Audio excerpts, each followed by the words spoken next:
Assalamualaikum warahmatullahi wabarakatuh. Perkenalkan, saya Andini Karina Putri NIM 05. Saya Gita Maulina Prameswari NIM 15. Saya Faizul Lestari NIM 12. Pada video ini kami akan menjelaskan tentang simulasi penyebaran penyakit menular menggunakan metode SEIAR yang diimplementasikan dengan bahasa pemrograman Python. Simulasi ini menggunakan studi kasus penyebaran penyakit mirip COVID-19 pada sebuah komunitas kecil seperti kampus, desa dengan jumlah penduduk 1.000 orang. Tujuan dari simulasi ini adalah untuk melihat bagaimana penyakit menyebar dari waktu ke waktu, termasuk perbedaan antara kasus bergejala dan tanpa gejala atau OTG.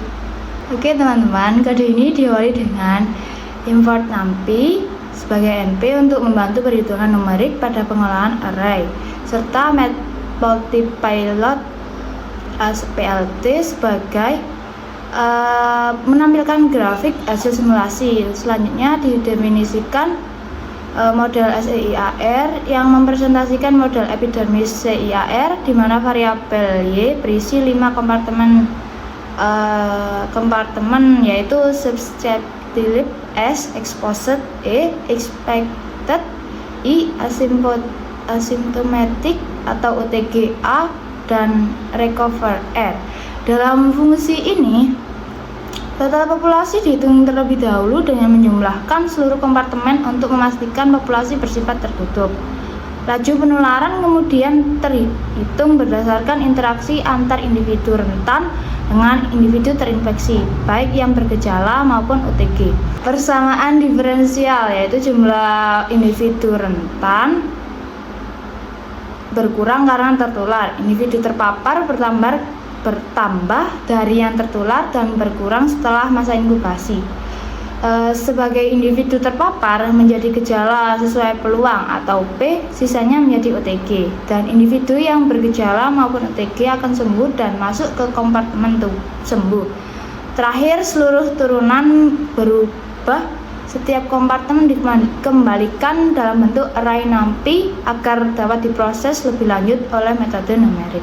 Selanjutnya yaitu solve Runge-Kutta-Orde 4. Nah, kode di sini mendefinisikan fungsi Runge-Kutta 4 digunakan sebagai solver numerik Runge-Kutta-Orde 4 untuk menyelesaikan persamaan diferensial model SEIAR. Nah, pertama kita buat array waktu dari waktu awal hingga waktu akhir dengan langkah waktu yaitu H. Kemudian disisipkan array Y values untuk menyimpan hasil perhitungan setiap kompartemen pada tiap waktu dengan kondisi awal dimasukkan pada indeks pertama. Nah, selanjutnya dilakukan perulangan untuk menghitung nilai solusi pada setiap langkah waktu, di mana setiap iterasi dihitung 4 estimasi yaitu K1, K2, K3, dan K4 yang masing-masing mempresentasikan perkiraan laju perubahan di awal, tengah, dan akhir interval waktu. Keempat estimasi ini digabungkan dengan pembobotan khusus Runge-Kutta-Orde 4 untuk menghasilkan nilai baru yang lebih akurat, stabil dibanding metode sederhana. Hasil perhitungan setiap langkah disimpan dalam Y values dan pada akhirnya fungsi dikembalikan array waktu serta hasil simulasi untuk dianalisis dan divisualisasi. Selanjutnya, parameter simulasi. Pada bagian ini digunakan pada studi kasus penyebaran penyakit di sebuah komunitas dengan total 1.000 penduduk, di mana pada kondisi awal terdapat 10 orang sudah terpapar. Sementara belum ada yang bergejala, OTG maupun sembuh, sehingga sisanya berada pada kategori rentan. Selanjutnya ditentukan parameter penyakit yaitu beta sebagai laju penularan, sigma yang mempresentasikan masa inkubasi rata-rata selama 5 hari, dan gamma sebagai laju kesembuhan dengan masa infeksi rata-rata 10 hari. Pada mode SEIAR ditetapkan bahwa 60% kasus menjadi bergejala dan 40% menjadi OTG, di mana OTG memiliki daya tular lebih rendah yang ditunjukkan oleh nilai delta sebesar 0,5. Terakhir, pengaturan waktu simulasi ditetapkan mulai dari hari ke-0 hingga hari ke-120 dengan langkah waktu 0,1 hari. sehingga perubahan dinamika penyebaran penyakit dapat diamati secara lebih detail dan halus. Selanjutnya, bagian 4 yaitu eksekusi dan pengolahan data. Pada bagian ini, parameter penyakit dan kondisi awal bergabung lalu digunakan untuk menjalankan solver range kuta orde 4. Variabel params menyimpan seluruh parameter model SEIAR, sedangkan YINIT berisi kondisi awal populasi pada setiap kompartemen. Solver kemudian dijalankan untuk menghasilkan nilai perubahan SEIAR dari waktu ke waktu.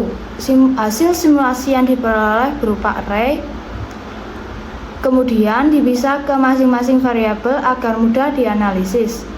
Selain itu, populasi dihitung kembali dengan menjumlahkan seluruh kompartemen sebagai langkah validasi untuk memastikan bahwa jumlah penduduk tetap konstan selama simulasi berlangsung.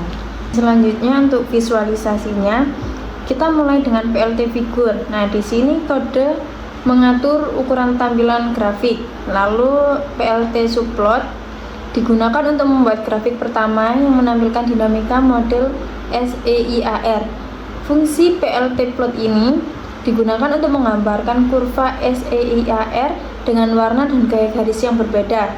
Kemudian ditambahkan judul, label sumbu, legenda, dan grid agar mudah dibaca. Selanjutnya, PLT subplot 122 digunakan untuk menampilkan grafik kedua yang memvisualisasikan total populasi sebagai validasi model, di mana garis hitam yang datar menunjukkan bahwa jumlah penduduk tetap konsisten. Terakhir, PLT tight layout digunakan untuk merapikan tampilan, dan PLT show untuk menampilkan hasil dari grafik. Pada bagian visualisasi, hasil simulasi ditampilkan dalam dua grafik agar lebih mudah dianalisis. Grafik sebelah kiri menunjukkan dinamika penyebaran penyakit berdasarkan model SEIAR, di mana sumbu horizontal mempresentasikan waktu dalam hari dan sumbu vertikal menunjukkan jumlah individu. Garis biru menggambarkan individu rentan yang jumlahnya menurun sering terjadinya penularan. Garis kuning putus-putus menunjukkan individu terpapar yang meningkat lebih awal sebelum munculnya kasus aktif. Garis merah mempresentasikan individu bergejala dan garis orange menunjukkan individu tanpa gejala atau OTG. Sementara garis hijau menunjukkan jumlah individu yang sembuh yang terus meningkat hingga mendekati total populasi. Judul grafik juga menampilkan persentase kasus bergejala dan OTG sesuai parameter model.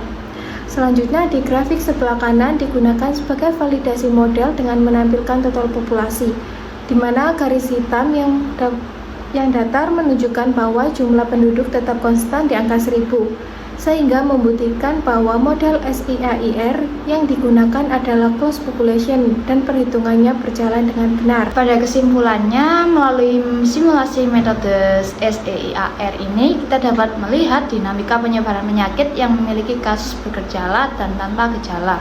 Hasil simulasi menunjukkan bagaimana jumlah kasus meningkat, mencapai puncak, kemudian menurun seiring bertambahnya individu yang sembuh. Dengan menggunakan metode Rushkuta 4, hasil perhitungan menjadi lebih stabil dan akurat. Semoga penjelasan ini dapat membantu memahami cara kerja model SEIAR dalam memodelkan penyebaran penyakit menular. Terima kasih atas perhatiannya. Wassalamualaikum warahmatullahi wabarakatuh.